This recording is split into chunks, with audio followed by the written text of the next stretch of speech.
go. Good evening, ladies and gentlemen. How are all of you feeling today? That's the energy I'm looking for. Ladies and gentlemen, welcome to the episode 2 of the Barely Opinionated Show. Make some noise! My name is Pranav Soyan and I'm your MC for the night.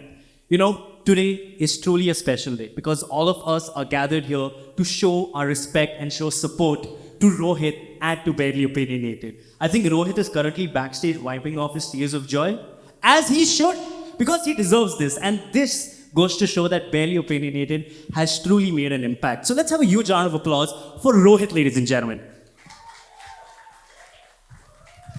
But now, it's time to welcome the founder of Barely Opinionated.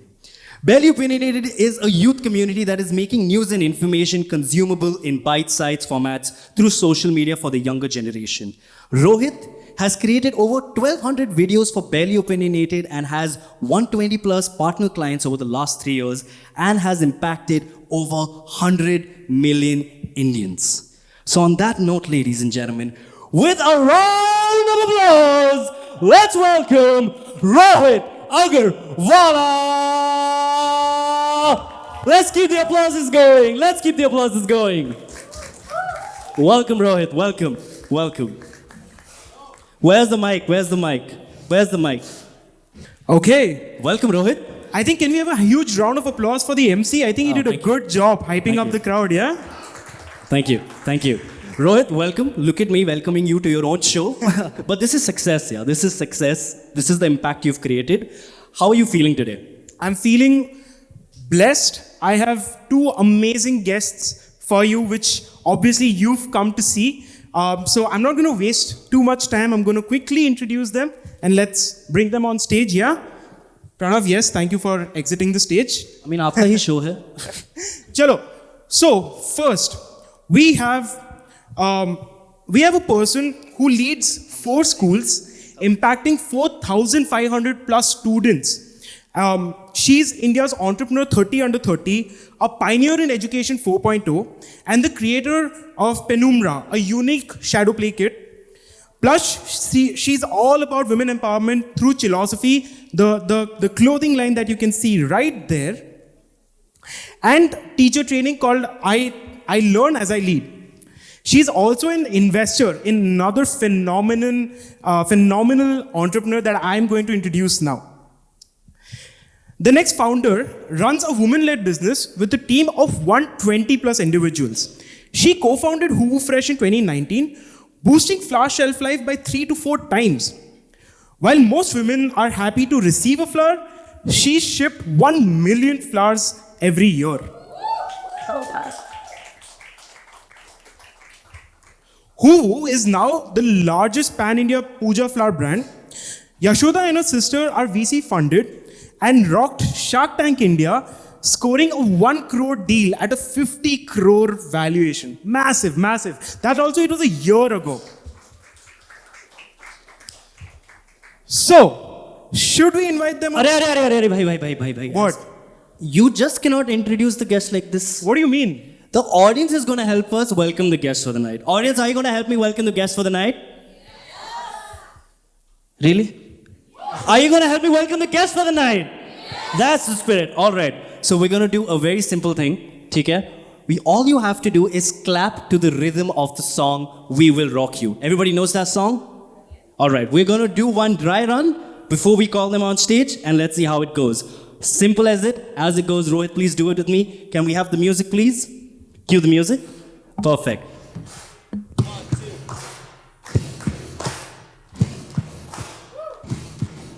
Make it louder. Make it louder. Make it louder. And at that point, ladies and gentlemen, I introduce to you the guests for the night, Aisshwarya DKS Hegde and Yeshodha Karuturi.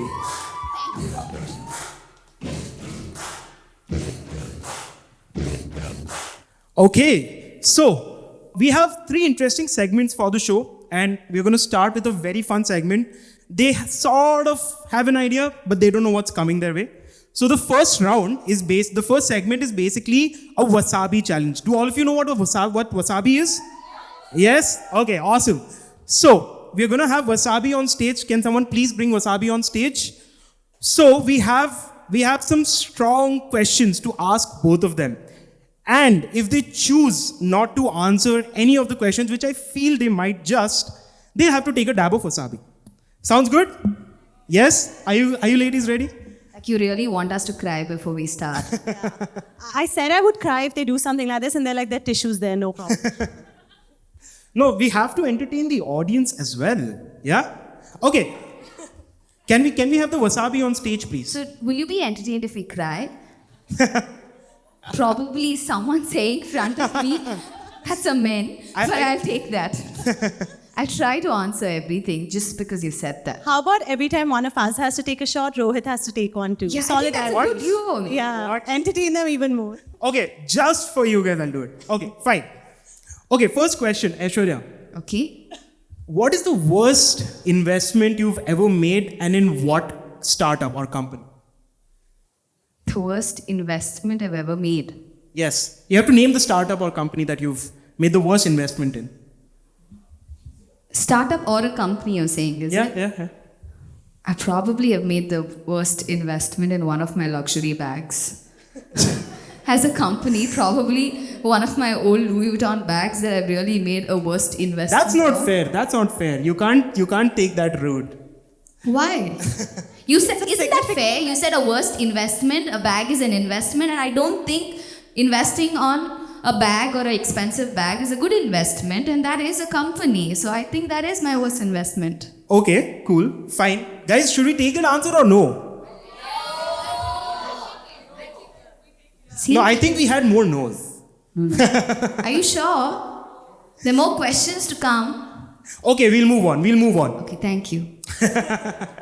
Yeshodha, if there is one thing that you could take back from how you started Hoovu, what would it be? One thing that I could take back. Well, the first month that I started, Ria was in the US. She was still in college, my co-founder and sister. If I could take it back, I would push my start date by a month so we could have started it together. Now, does he take a shot? Yeah. No. Wait, I'm gonna give you guys company, not just take it myself. Okay, next question. Aishwarya, what is the worst investment pitch you've ever heard? Wow, come on. I'll take a shot. I don't want to think. Wow. Full shot, no, right? Yeah, you have to take properly. Yeah, I'm taking. You're making me cry now. I'm gonna cry looking at you take the shot. Wait. Thank you, guys. I need a bit of awe. How does it feel? Good? I hope to make you feel the similar way by the end of the night. Okay, I'm scared now. Okay, Yeshodha, what is so your sister is your co-founder. What is the one thing that you would change about your co-founder? Oh God, she's back there somewhere. She Take a takes shot. Ria, are you with us? Oh, her co-founder is right there. Her co-founder and sister. You also have to make her say the worst thing about me. She'll probably say this, putting her on the spot. Let's see. Ria's like, she wants to put everything on a spreadsheet. I'm an accountant, but she wants to put everything on a spreadsheet. So every time I show up with an idea, I'm like, Ria, we should do this. She's like, yeah, we have a spreadsheet for that. Why don't you add it there? And then I'm like, shit, now I have to think about it a lot more and come back. So I'd like to change that. Okay, cool. Aishwarya, Yeah. so you invested in Hoovu, right? Yeah. Who's your favorite, Ria or Yeshodha?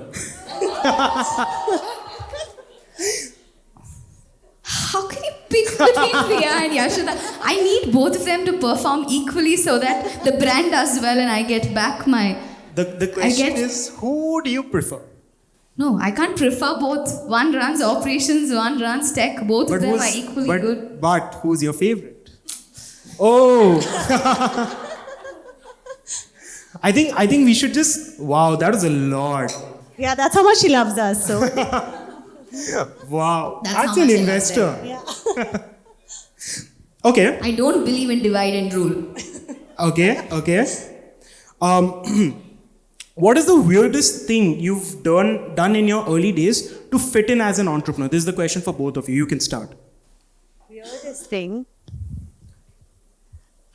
I mean, I pretended to be different departments in the company. So when we first started, we started with Valentine's Day, and all these customers would call about their orders. Didn't want to say I'm the founder because then they'll be like, how small is this company? So I'm like, yeah, I'm so-and-so from customer service. Next day, I'm like, yeah, the delivery's coming. Like, I'm the delivery agents, like whatever. So yeah, playing all these fake roles. I think that's something a lot of early stage entrepreneurs do, yeah? Do we have entrepreneurs? Do you guys relate to this? Yeah? Aisshwarya, what about you? So I'm 28. When I joined the education system, I was 21. So young educators are not very welcomed in the education system. You're always looked like your children, how can you get into the education system so early, right? So when I was actually managing people who were twice or thrice my age, my principals were all like 58, 60 years. When I was going into school and I was trying to give them directions, I was looking young. So I actually picked up kurtas from my mother's cupboard, wore dupattas and wore them so that I looked older. And I wanted to look older because that was the requirement of my job. But that's a great hack. Yeah, you should follow it. Sometimes did it work looking well? older. Actually, girls want to look younger. That's why the beauty industry is doing well. But that's the kind of investment we do in order to grow our growth for leadership or the role that we play as educators. Right. Okay, fair. If you could give a brutally honest feedback to an existing startup, what would it be and to who? Guys, he really wants to put me in trouble. This is to both of you, by the way. So Yeshodha, you should So I also. can give weird answers, right? I actually love the company Sugar, which Vinita has started. I think she brought in emotions to the cosmetic world now that we're talking about anti-aging and stuff. But I also want to tell her that sugarness is not only the thing in makeup. We have a lot of spicy and sexy stuff also. So she should have thought about something like that in the name. So that's my advice to her. Very nice. Okay. What about you, Yeshodha? To another startup? Yeah. I mean, I guess generally to startups, like, No, you have to choose one startup. You have to give. He one. said choose. If Vinita looks at my review, imagine what she's going to be thinking about me. Yeah, you have to name one startup. I'll have the Wasabi shot. I think it's my time. Wow. Okay. I'm struggling. Like, I'm staring Don't at taste it. Okay. good. Okay. A fun question. What is the most expensive luxury purchase you've ever made? Yeshodha. The most, I guess it's my car. It's a Mini Cooper, and yeah, it breaks down like every 3 months. So it feels very, very expensive every day. Aisshwarya. I think my husband. I spent a lot on my wedding. I did spend a lot on my wedding, so I think my husband. But it's also a very valuable investment, I must say. Okay. Good add on to that. I found Nice. Yeshodha through my husband. It must be a great investment. I've invested in her. So thanks to him. So it's a great investment. Okay. It's also a very costly investment. Very expensive. Okay. Yeshodha, who was your least favorite shark to deal with and why? Okay, whatever, I'll just say it. I mean, all of them were great. I would like to add that caveat, but if I had to pick someone, it would be Anupam. Because anyway, he wasn't investing in our company, so I would much rather talk to the other sharks. But why? But why is not added in the question, Yeshodha? Don't Yeah. take that. That's another question, sorry. You take the shot, then we'll speak. Okay, fine. Last question to you itself. Who's more intimidating? The sharks that invested in you, which is the boat co-founder and Lenskart co-founder, or Miss Aisshwarya here? 100% Aisshwarya. she said it too on our initial call. So it was Amartya Aishwarya's husband, her brother-in-law Ishana and Aishwarya. I forgot that the rest of them were on the call because she took center stage and she's like, I have these questions, you answer them, then we'll speak more. Wow, okay. So that was the end of the Wasabi segment. Guys, can we have a round of applause? Rohit, you must have the wasabi for putting us through this segment. It tastes really good, you should try it. Should we decide the quantity? You shouldn't waste food, Rohit. Just go for the whole short glass. We'll give it to the audience at the end. Yeah?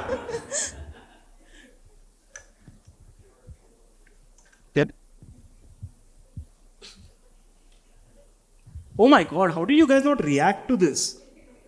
It's disgusting. Okay. Power of woman.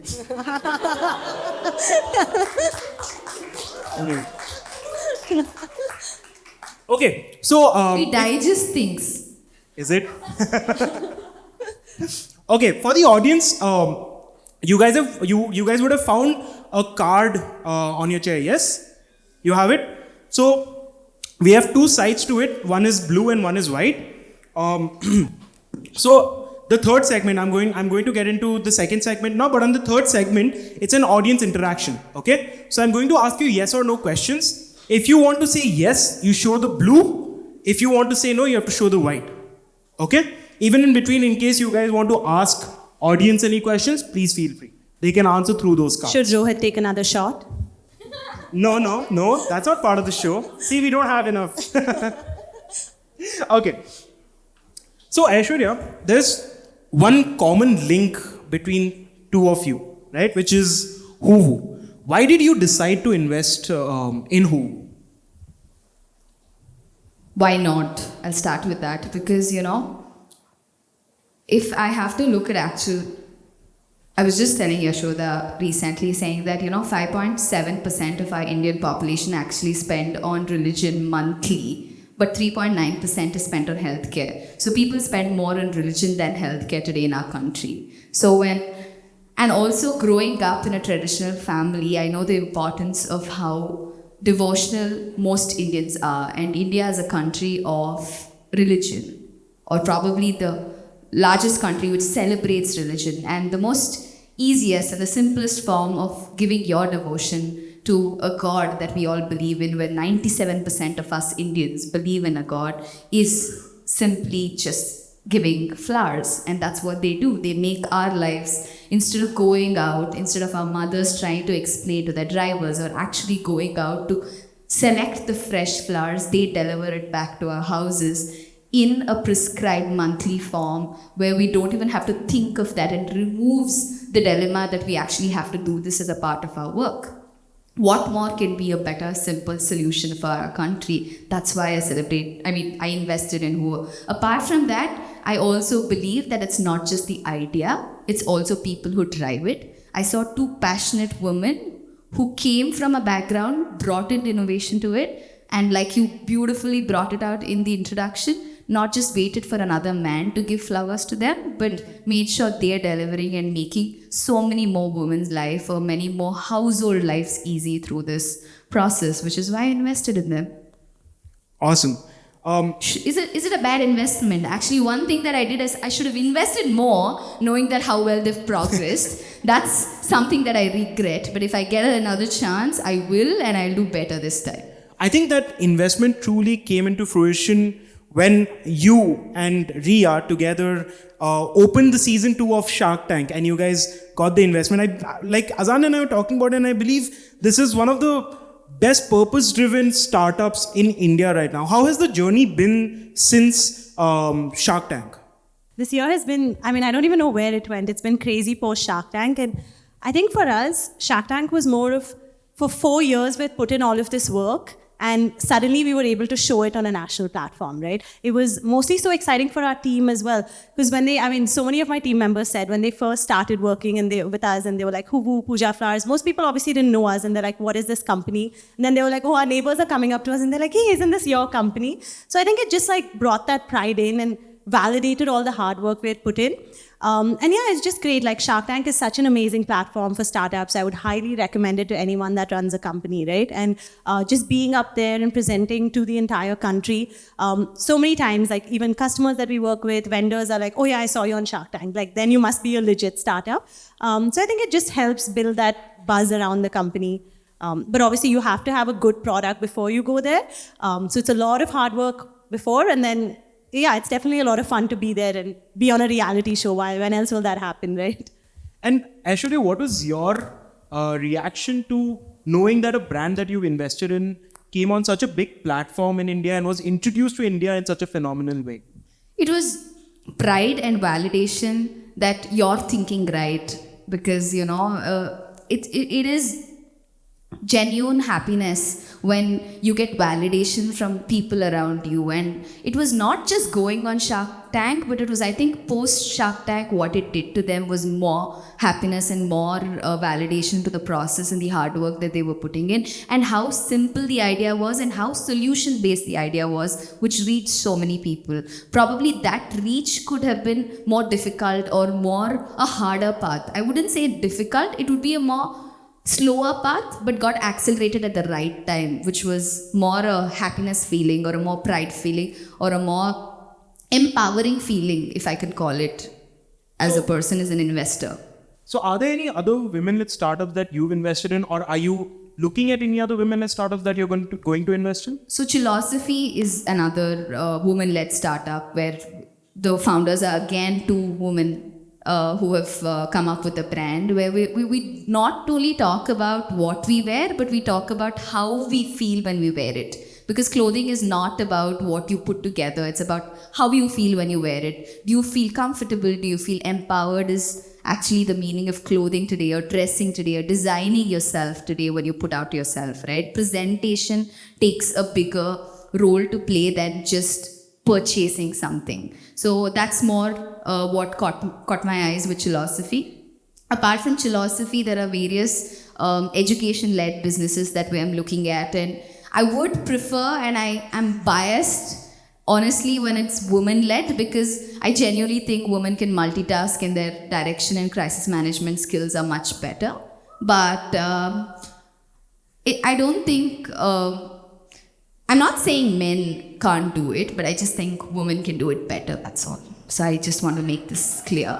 But I am looking at various brands. I'm also looking at one brand where we're looking at biodegradable pads and vending machines, which will help many students make their processes in lives in schools better, because schools don't look at, I'm in the education sector, and schools don't look at priorities for such spaces right now because they're still kind of backward, I would like to say. So we want to move that forward, and that's one space that I'm looking at and working. Once I put that out, I will be very happy to share with everyone. Okay, awesome. Yeshodha, your brand Hoovu is a brand that really, of course, targets all of India, but it really hits the core of India, right? The tier 2, tier 3 market is where the major audience, I feel, would be for Hoovu. Is that the case? And what has the journey been like, taking Hoovu from tier 1 to say tier 2 markets? So actually, in terms of consumption, it's pretty high in tier 1, tier 2 and tier 3. The only difference is obviously tier 2 and tier 3 households tend to be a little larger, so their puja spaces tend to be a little larger than apartments and apartment complexes, so the consumption per household is higher. But interestingly, a lot of times people assume that, when you move to metropolitan cities, like prayer or puja reduces, but yeah, I think if you look down every street, there are like 2 temples on either side. So that way consumption is high. What's been interesting for us is understanding how to go to market in each of these cities and build for the right type of products, right? Like when it comes to puja as well, even within this room, if we spoke about the different puja practices that everyone has, every home will be so different. I remember when we first started in Bangalore, and all our customers were like, never send marigold to my house, like it's inauspicious. While marigold is one of our top selling products in Bombay, Delhi, because it's used most in the north, right? So just understanding those nuances as we go to different cities is so important, because at the end of the day, puja is such an emotional practice, right? It's like you're praying to God, like whichever God you pray to, it's the highest form of worship. So you want to make that customer feel understood, feel heard. Because now if I order something and someone sends it to me like in the wrong bag or messes up one dress, you're like, okay, whatever, I'll return it.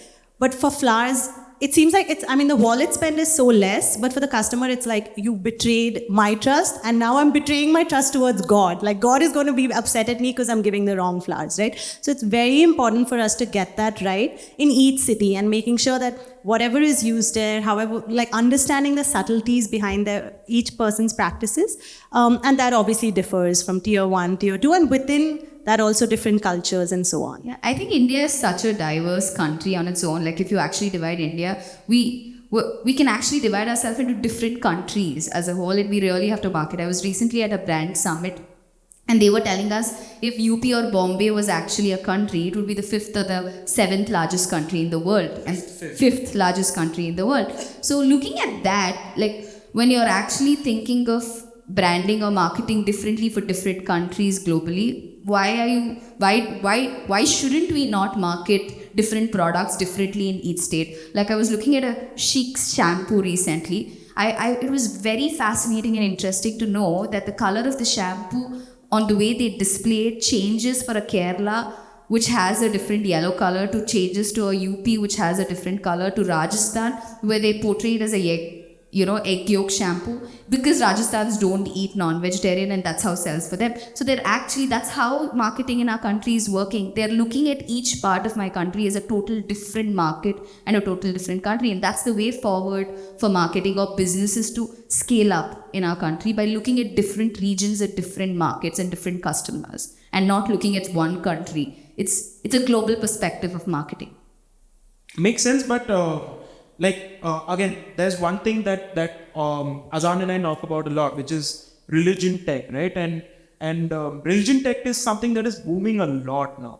Like there are millions and millions of downloads on apps that are giving live darshans. What are your thoughts on religion tech as an industry in general? Because I believe Hoovu also falls under that industry itself. Yeah, I think.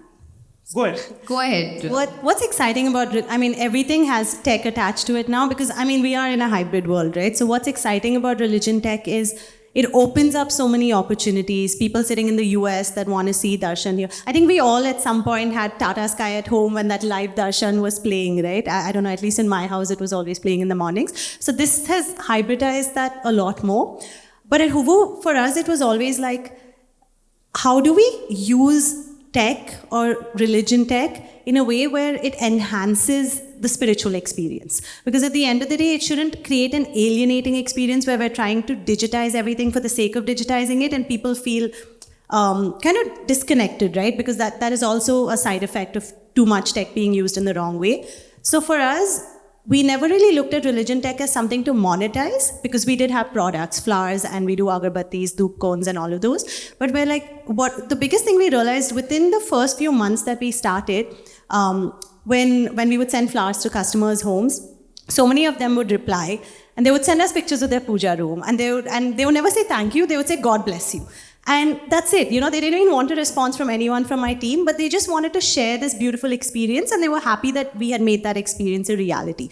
So we're like, this need for community and spirituality is so high. There's so many satsangs and temple groups and all of that.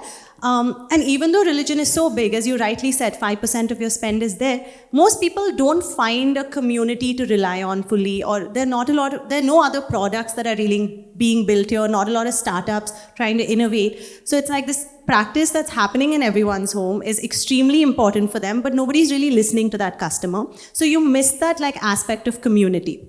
So for us, we were like, how do we use tech to create a very strong community around the puja experience? So we always say, that 10 minutes of puja in the morning, it should be peaceful for you, it should be full of gratitude, and we're going to do whatever we can to make those 10 minutes peaceful. So first, obviously, giving you the best flowers, giving you the best kind of incense that doesn't give you allergies, doesn't have chemicals, all of that. And then what else, right? The more you understand your puja or are able to relate to it, it's a better experience rather than doing it mindlessly. So then we put out a lot of content around that. We have a couple of WhatsApp communities that we've created where every day we share, different information about spiritual days, auspicious days, or the meaning behind different things.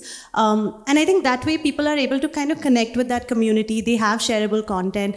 The older audience really likes it because it suddenly becomes a bite-sized thing that they can share with their kids. Younger people like it because they're like, oh, I can relate to this. I understand it even if I don't do puja. And this is something for me to talk to my grandmother about or whatever it is. So religion tech is very, very powerful. And I think if we look at it as how do we build a very strong community and enhance your religious experience, I think there's so much that can be done.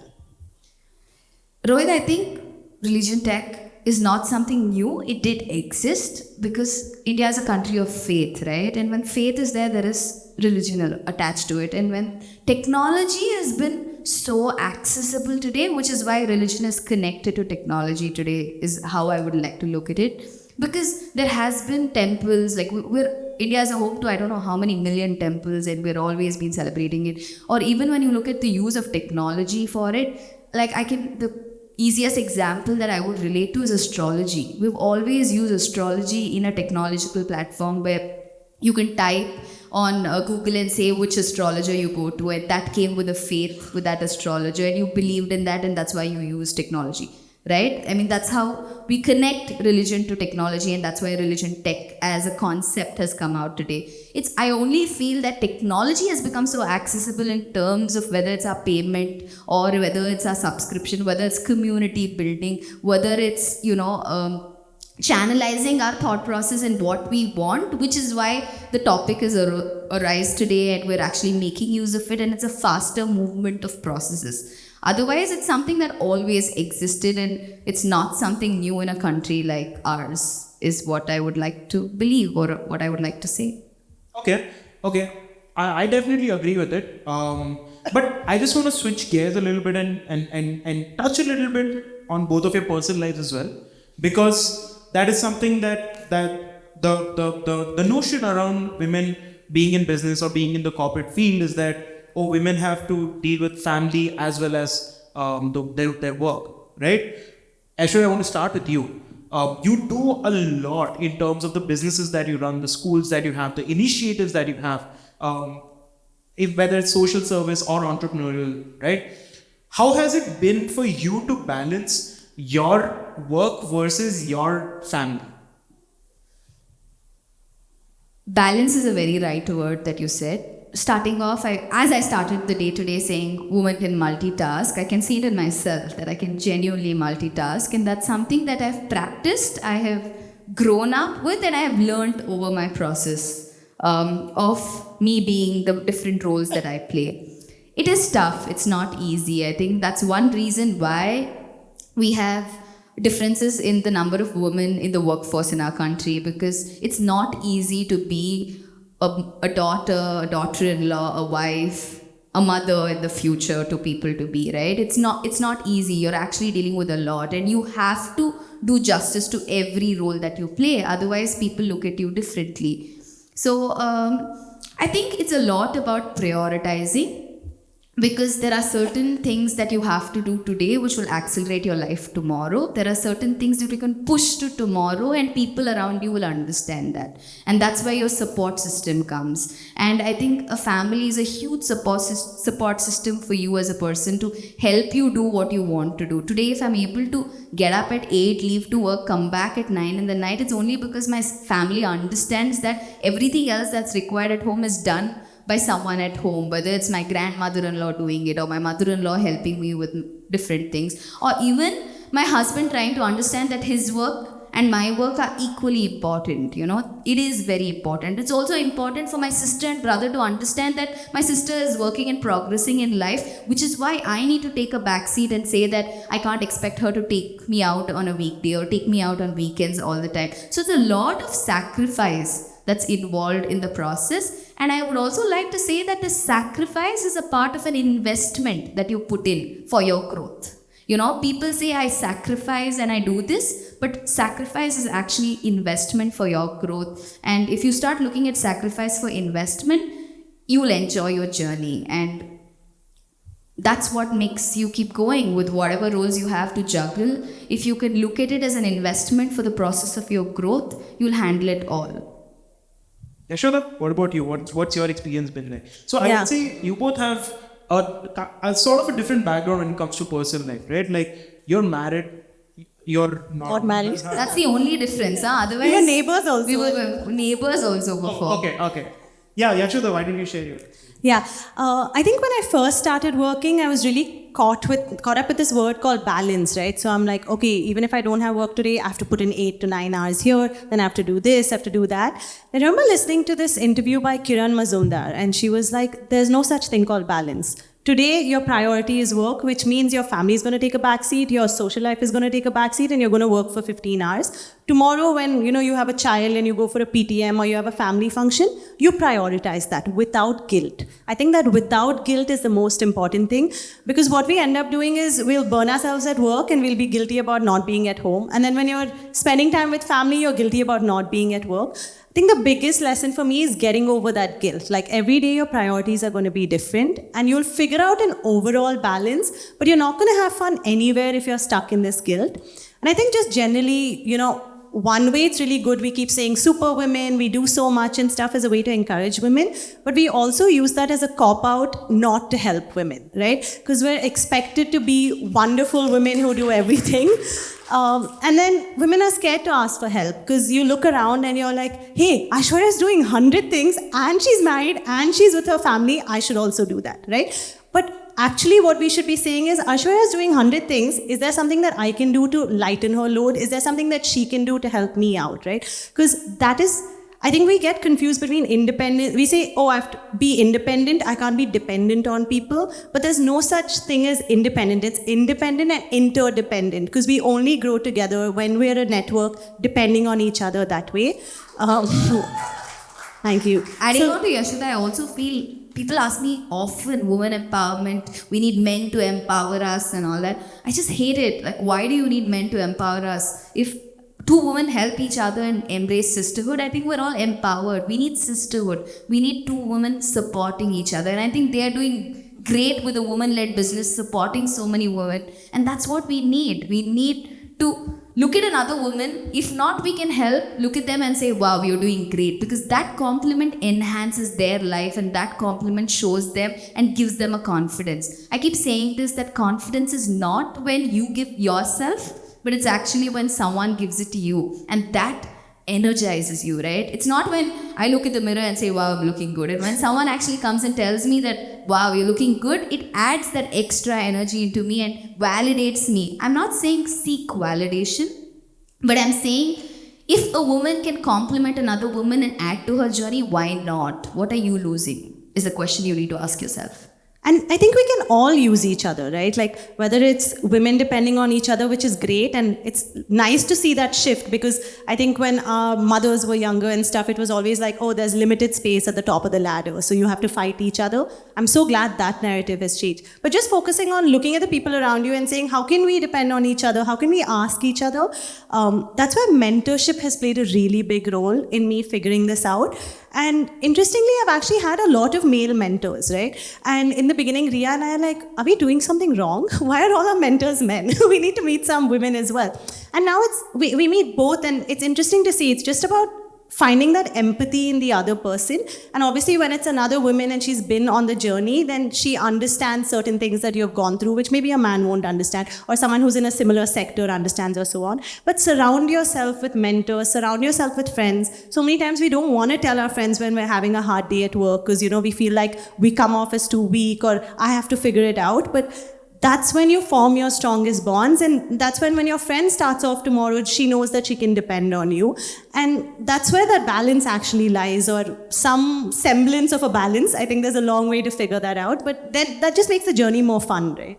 Adding to Yeshodha's point, she said she finds only men mentors. It's actually something that bothers me sometimes. And when I was recently there, when I look at the proportion of men leaders to women leaders, when I came back home, it's actually very interesting. When I came back to my grandmother-in-law, and I was discussing with her, and I was very angry what is happening. And she looked at me and said, calm down, Aisshwarya, because at that day, we were required at homes to take care of people. My mother is a housewife, my grandmother is a housewife, Amartya's grandmother was housewife. It's not that they've done something wrong by not being in the workforce. The requirement at home was so huge, because you didn't have appliances like fridges and ovens and dishwashers and stuff like that, which made their job easy. You had to send children to school, you had to pack their food. You didn't have Swiggy and Zomato that made their life so easy.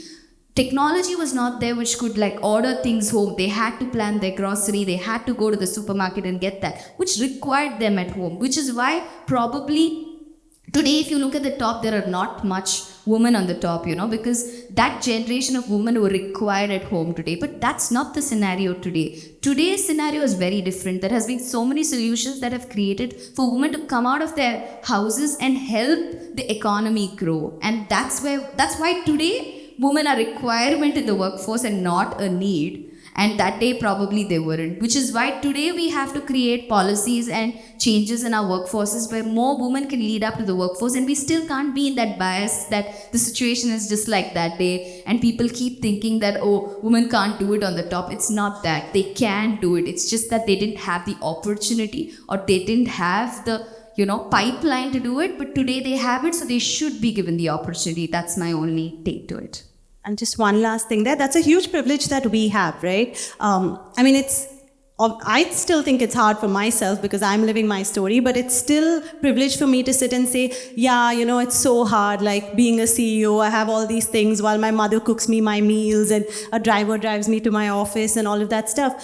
But I have so many women in our team, and I'm so sure it's the same for Aisshwarya, who are struggling with this balance every day. Like when I say I can take a day off as someone who runs the business, it's very different from someone who's employed in the business who might have more restrictions. So then it's my responsibility to create enough of flexibility in that structure where everyone can have the same kind of balance that I can. Like we have a team member called Geeta, and I always want to give her a shout out because she's basically our co-founder. She started from day zero with Ria and me, and she runs a home. She has 2 children, and so many times, we'll have meetings and she's like, okay, now I'm going to go home and cook and, take care of other responsibilities she has at home. But she's always given her 100% or 200% to the business. So yeah, if you prioritize it, you can make it happen. But at the same time, if you can make things slightly easier, I think the superwoman can excel even more. Okay, I want to go into segment 3 now, which is for the audience. Can I see the cards, please? Blue, white, yes. I would appreciate all of you participating, yes. So I'm just going to ask you a few yes or no questions, and then we'll of course hear from the ladies on stage about what they think. So my first question is, do you think businesses can be scaled without investment? Audience, blue is a yes, white is a no. Do you think businesses can be scaled without investment? Yes. Guys, cards up please, cards up. Up. Okay, I see a lot more yeses than nos. What do you think? You have a fund. You run a funded startup. What yeah, I have investors, one of whom is here. And honestly, we've been so lucky. We have so many amazing investors who have been mentors more than just the money that they gave us. I think I would want to tweak that question or thought process a bit and be like, it's not just about whether a startup can run with or without investment. It's about when you take the investment. Because we've all, we keep hearing about startup news, and it's great. It's led to a lot of amazing startups, but people feel this like, they're like running, you're sprinting and you're like, oh, I have to fundraise. And I have to fundraise more than so-and-so, or you see some number and you're like, I have to run to that valuation. But fundraising at the right time is so important. And the number of times Ria and I said no to investors because we wanted to make sure we're ready. Because you need to have your, whatever those metrics are. For us, it was like, we need to have a great product, and then we get investors, and then we're going to get that product to different cities. And then we launched in 6 cities, 7 cities, so on. But if I don't have a good product and I suddenly have all this money and my investors like, okay, so what's next? Then I'm focused on just getting whatever I have out, right? And yeah, that might work in the short term, but it's going to kill my brand in the long term because the customer is not going to be happy with the product. So figure out the when before, do you need investment or how, or so on. You want to add anything? I genuinely think as a founder, you should ask yourself, do you need investment or do you want investment? If you want investment, you shouldn't take investment. If you actually need investment, you need investment, because investment is a lot of planning and advertisement planning and execution that happens, right? If you get the money and you don't have a plan to grow your money to the next level through your processes and executions, what's the use of the money? Like it's as simple like that. Money is like blood, is what my father keeps saying. If it accumulates in one area, then you get all the problems of health that you can even think of. Like that is money. If it gets accumulated in one area, then it causes a lot of problem. You don't know whom to manage, you don't know who is managing it, you don't know where it's getting channelized, you don't know are you spending it right. So too much money in one place is also a problem. That's what happens to a lot of startups, I think. When you get a lot of money at one point of time and you don't know what to do with it, that's when it's bad days for that startup. You need to create a thirst and a want in that in a startup to actually get something. That's when you actually value it. So you need to value something before you actually get an investment, is what I've always believed. Okay. Second question for the audience. Again, blue yes, white no. Do you think it's more difficult for women to build a business than men? Blue yes, white no. I see more. Why no? Okay, I feel like it's sort of a balance because I see a lot of the whites there and a lot of the blues over here. What do you think? What's the question again? Do you think it's more difficult for women to scale a business than men? Okay. So I would say no. How does scaling have to do? Or build, build a business. Okay. That was Build the or question. scale is about strategy, and I think men and women have equal talent. It's only about having equal opportunities, which is a problem of question today. Why I would like to say that is we are not a men-dominated society. We're only a men-biased society. Again, asking to that question, I feel you asked that question because you just feel men can execute or perform better than men. This is the problem of my country, Rohit, because you're biased to a feeling that men can run a show better, men can perform better, men have... Personally not biased. I'm just saying the country is biased because we're population-wise, we're equal today. We're close to 49% of the population of my country. So it's only bias that's a problem. If we can remove the unconscious bias that's running around that women can't run it equally like men, I think this is not a challenge at all. When we have the right kind of environment, we have the right kind of idea, and we have the right kind of team, whether it's a man or a woman, we have equal talent and we can run it. It's, in fact, I would try to say, and I'm very privileged to say that women can run a business better because they can multitask better, and it's neurologically and genetically proved. Want to add anything? I would like to add a different perspective. I wouldn't say it's difficult to run all businesses, like if you're a woman or anything like that. Clearly, I don't believe that. But I think there are difficulties in different segments, right? Which is something that we should be mindful of.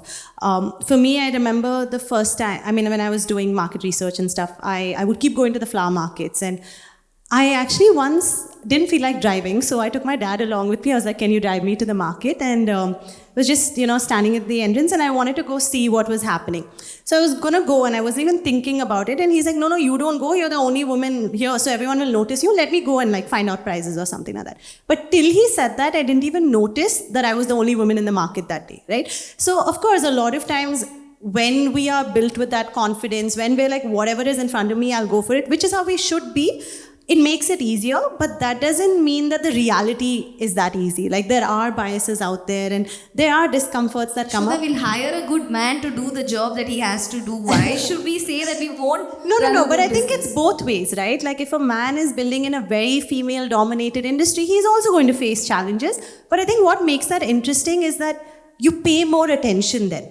So rather than looking at it as, oh my God, this is difficult, for me it was like, if I'm the only woman in this market, I'm looking at this market with a very different perspective from everyone else here. My perspective. So how can I use that to make this better in whatever way, right? So yeah, it is difficult, but I don't think it's impossible, and everyone's life is difficult, right? We just have to find a way to make it work.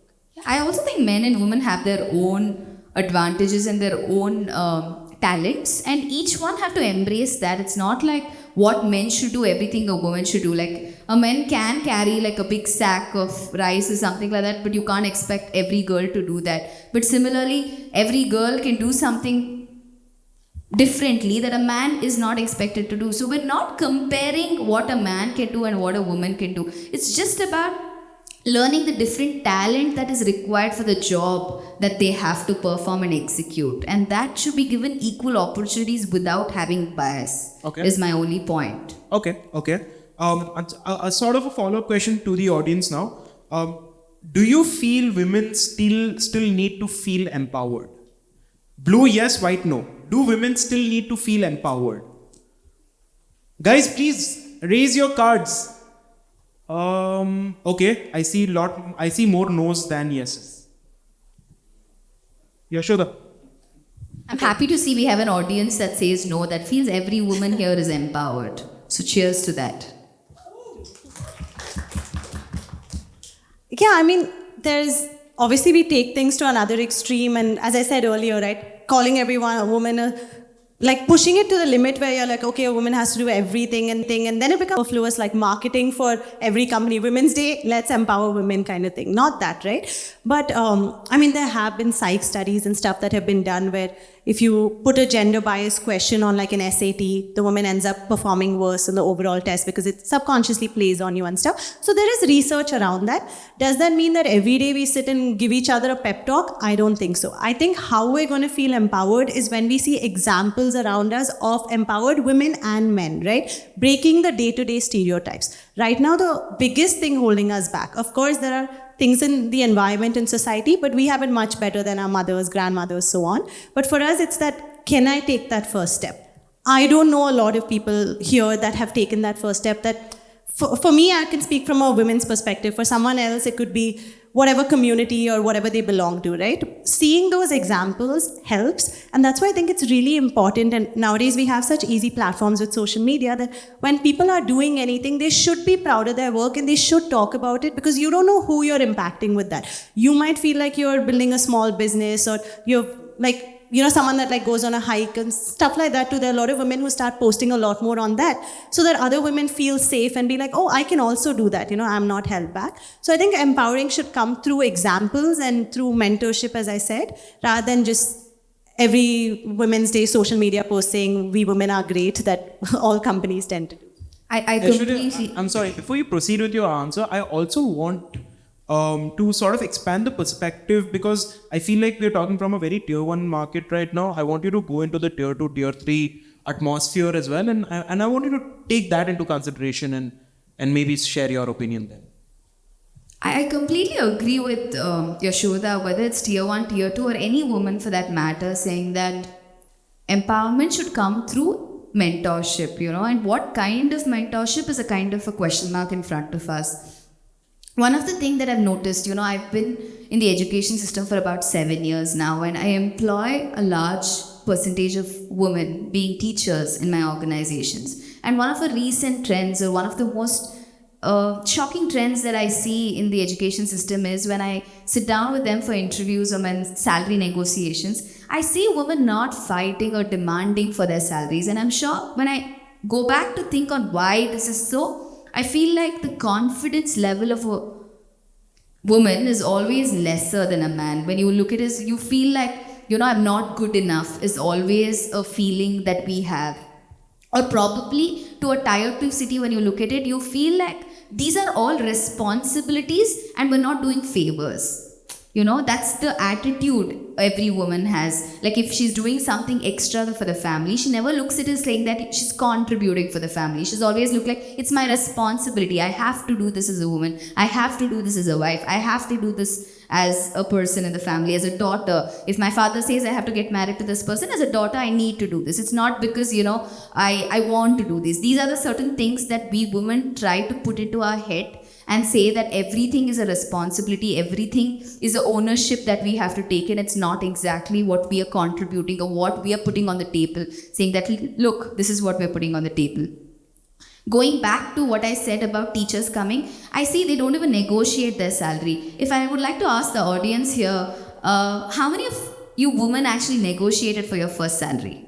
You could just raise your hand. Okay, but there are a lot of women here. See? How many of you didn't negotiate for your first salary? Please raise your hands. Some people don't want to raise It must your be the hands. hub team, so they're scared Azan's here.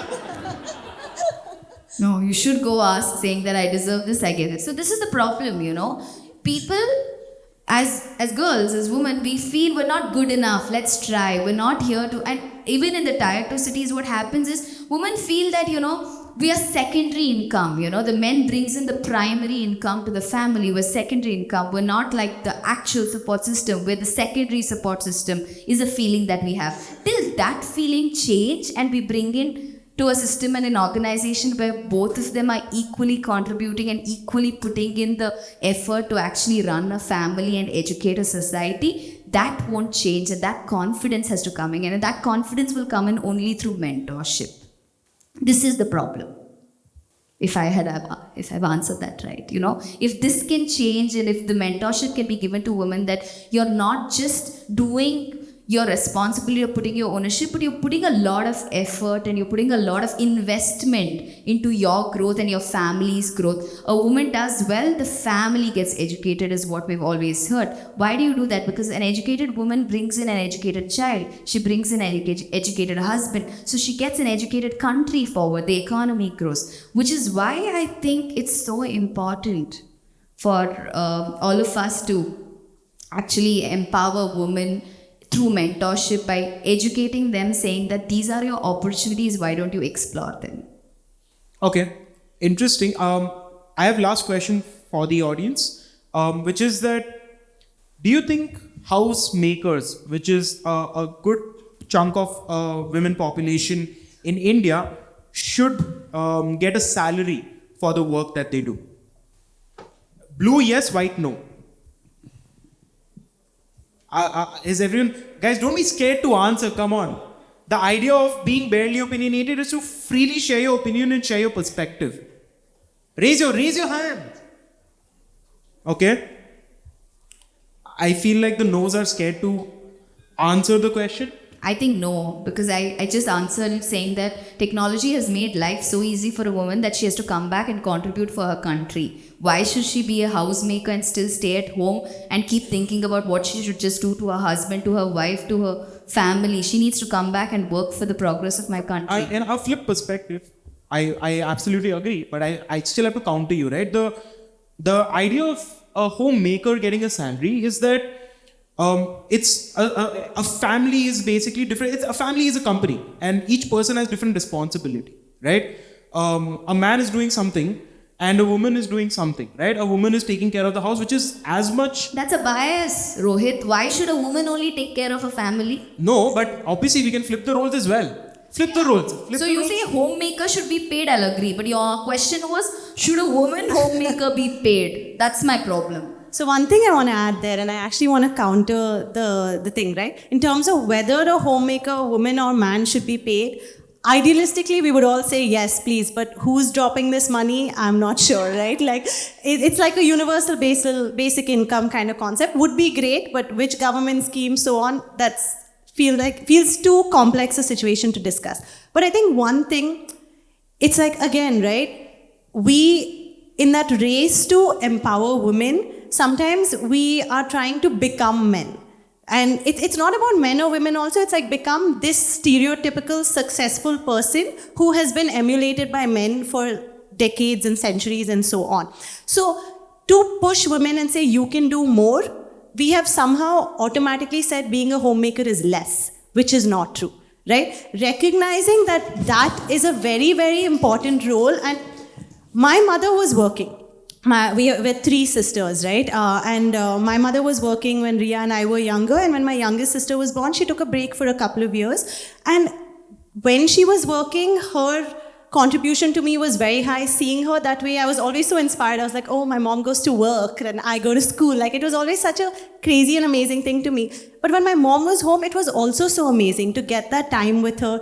And she shaped us in so many ways. And it allowed my father to travel. Like, most of our business was outside India. And to even think, how did he pull that off? Because my mom ran that entire house. She took care of things. My grandmom lived with us. And she held the house together, and she was busier all day. Like, she was working for 12 hours a day. At least we come back from the office and say, I've turned off my laptop, I've turned off my phone, I'm done. But a homemaker's job is never done, right? So recognizing that it's a very, very important task, and also recognizing that, one, it's not gender driven. Two, it's not everyone's cup of tea. Just the same way you have a graphic designer, you have an accountant, you have XYZ. Some people can do the homemaker's job better, regardless of gender. And if you fit that role, you do it well, you should. And unfortunately, like, obviously we have access to Swiggy, Zomato, XYZ, that makes our life easier. But eating a home-cooked meal, having that, like, a nice home, all of those things make a huge difference to our mental health. And if someone's going to say, I don't need that external recognition from the world, I'm going to take this as an internal thing for my family and I'm going to be a homemaker, I think that's a huge sacrifice. It's just that we shouldn't assume it's a sacrifice that women need to make, is the caveat that I would like to add. But I think it's an amazing job because it's a thankless job to a very large extent. How much ever we praise it also, end of the day, you're not getting a salary for it, right? You're not monetizing it.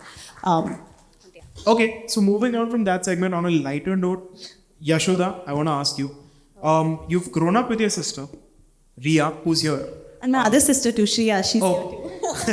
No, but the important part is you've grown up with her and now she's a co-founder as well, right? For people to find co-founders is a task, right? I luckily found Azan, right? I don't know why you laugh like that. But I'm amazed at your luck. But Yeshodha, tell me, what is it like having your sister as your co-founder who you've grown up with as well? You know everything about her in and out. You know she can't even lie to you and be like, oh, I'm sick, I can't do anything today.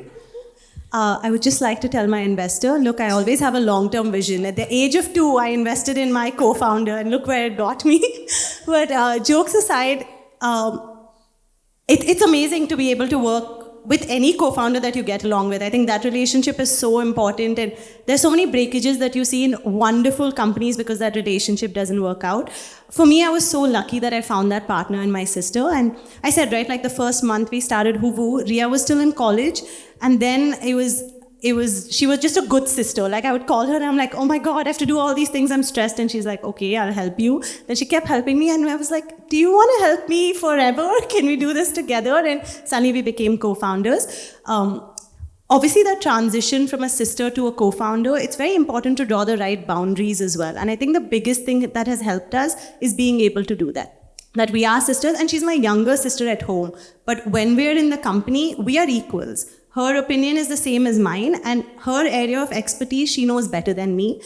So we've been very clear from day one to have that level, that ground set up and be like, your expertise is yours, mine is this, and we both respect each other's work. We love each other as sisters and we respect each other there, but respecting each other's work is so important because I can never be at work and be like, okay, yeah, but you're my little sister, so let's do it my way. And she can never be like, oh, yeah, whatever, you figure it out or something, right? That has helped. Obviously, it's a constant work in progress. And growing up, we used to fight so much. I think our parents were praying that we would just allow the other to survive, forget working together in the future. Things have worked out well in that sense. But yeah, I think it's amazing. The biggest thing we struggle with is work-life balance because it's hard to not talk shop all the time at home. But our younger sister helps us balance that. But having a younger sister as a co-founder, are you sure you're not bullying her? I think she bullies me more. I think I can use this platform as a safe space to say that. No, but adding to both of them and seeing a little bit of both of them work, I must say that what plays very well between them is trust factor. I've seen them delegate work, and I've seen when Riya does her job, Yeshodha really trusts her that she does it perfectly, and when Yeshodha does her job, Riya really trusts it. And trust is a huge emotion to be played between two co-founders in a business because you can't always keep monitoring what the other person is doing, and you really have to trust that other person will do it with the same passion, with the same purpose that you want to do it. And they really have that bond of trust between them, not because they're sisters, but because they believe in the same purpose and they have grown that trust of work between both of them in the process of building this beautiful brand Hoovu. So I must give it to both of them, and which is why I think we're progressing and we're doing well as Hoovu. Thank you. One thing I want to say about trust as well, and actually Riya said this to me and it stuck always, that trust is a component of two factors, right? One is the moral value side, that somebody doesn't want to hurt you, is a good person, so on. And then there's competence. A lot of times when it comes to family businesses and stuff like that, we confuse those where it's like, oh, I trust this person because they're good, they wouldn't want to hurt me. Are they good for the job? Maybe not, but we don't think about that, and that's where that trust fails because they have the right attitude, but they're not able to execute. A lot of times in a professional environment, there's just competence, right? And not full trust between the two. So you're depending on someone's competence, but you're not able to rely on them fully. When your family, or at least for us, I think both of them came together and we were very clear on what each of our core competencies were. I was like, I don't understand anything in tech. You figure that out. And she said the same for certain things for me. And we were able to then say, when it comes to my competence, I'm going to make sure that I give my best to Hoovu. And obviously, we trust each other at the end of the day. I don't think we want to hurt each other in any way. So that always helps. Okay. Aisshwarya, so we were obviously going through your content and your content has obviously done. By the way, how many of you follow Aisshwarya here? On any social media platform? Just, could you raise your hand? I can't see. Whoever's not raising their hand, use your hand to open your phone and follow Aisshwarya and Hoovu. So I have two questions on this. First question is that in one of your content pieces I remember watching, you said sacrifices cannot be looked at as sacrifices but as investments. Why do you say that? And why? I did answer this earlier, I think, saying that, yeah, I mean, it's very nice. It's a very common way to say that sacrifice is a form of sympathy that you create for yourself, saying that I'm doing this sacrifice for this, that sacrifice for this. But sacrifice is actually investment, right? What are you sacrificing? You're sacrificing your social life, you're sacrificing your relaxation time, you're sacrificing your family time, you're sacrificing your time of where you really want to stay alone and like binge watch a Netflix show. But what are you doing that for? You're actually putting back all that effort into something that you're building today. Good ideas grow because it happens at the right time and you put in the effort and at the right time, right? If you don't sacrifice today with that time that you have, and the only thing that you have in your hand is time. You need an investment from someone, you need another team from someone. What you have in your hand is the mindset, and the mindset to put in that time, and your mindset to put in that confidence that I can do this. If you don't bring in that sacrifice as a form of investment for you in life, you won't be able to take it forward. As founders of different companies, what I've seen is the biggest form of sacrifice is the kind of stress level they deal with. And stress becomes a part of their life. Founders get used to stress. And what is stress? Stress is just confusions. Right? Stress is actually confusions. You don't know what to prioritize when, and that's when you call it stress. If you can put in the time to actually write down what all you have today and prioritize and say, this can be done today and that can be done tomorrow, there's nothing called stress. And that's what I've always believed in, So I don't like using the word sacrifice because I feel like sacrifice is a favor that you do for someone else. But by sacrificing, you're not doing a favor on someone else, but you're doing a favor on yourself by putting that investment for your growth and your progress. And you better do that if you want to achieve something.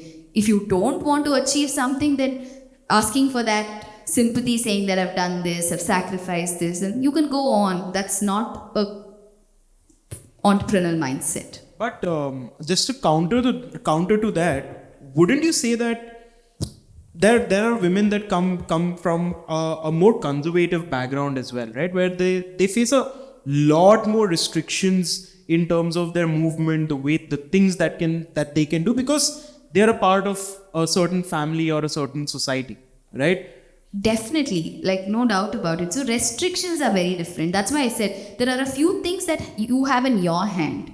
And when you don't do things that is in your hand, that's my problem. You can't change the society, but you can change yourself. And that's what I want to say. And that's what I mean by sacrifice as an investment. I'm not asking you to go to the society and say, this is what I want you to do for you. That's why we're not asking someone else to empower us. You need to empower yourself in order to do something, right? So I'm sure there are so many restrictions, there are so many problems for other women to come up, and that's restrictions that exist in the society. But if they take the risk in order to get out of that restrictions and actually break the barriers and come out of the society, it'll pay off for them one day, right? It's that one change. Like for example, if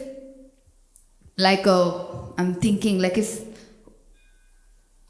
who was our first prime minister? Like Indira Gandhi has been the only prime minister, and today also if you look at politics and see, you can only see very few names in the politics today. It was Nirmala Sitaram who's actually chosen to be the full-time politician of our country. She took that sacrifice, and she took that society chain saying that I will give up everything that I do, even though I have a great career, to give up that career and say I'm going to serve my country and come out there. So that's a sacrifice she did. That's a kind of a barrier that she broke and said that you don't have to multitask by doing something. You leave something, sacrifice your career, and come back to do that. You need to take that risk if you want people to recognize and actually say you've done something and you're a change maker. So if as a woman you want to mentor people and you want to be that change maker, I think you need to take that risk and move out of that restrictions and make a change.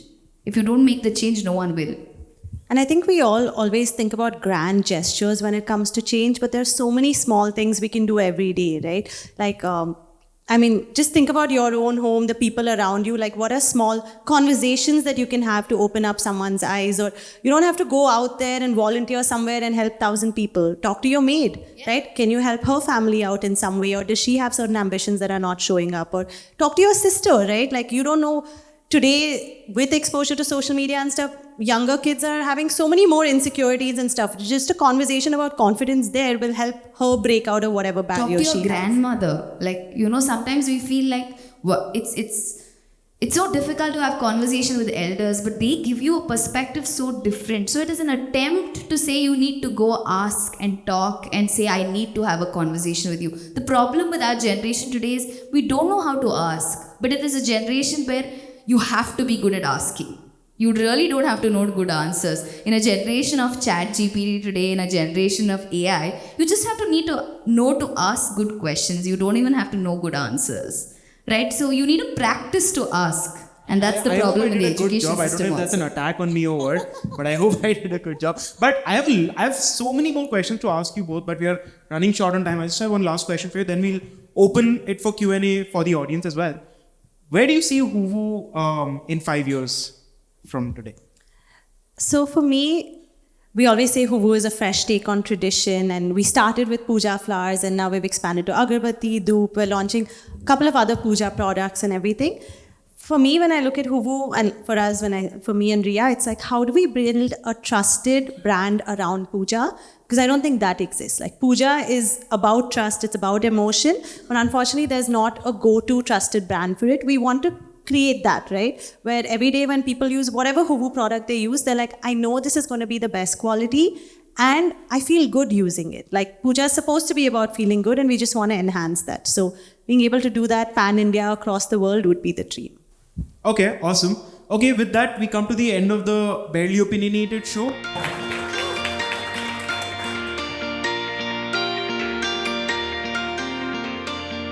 We are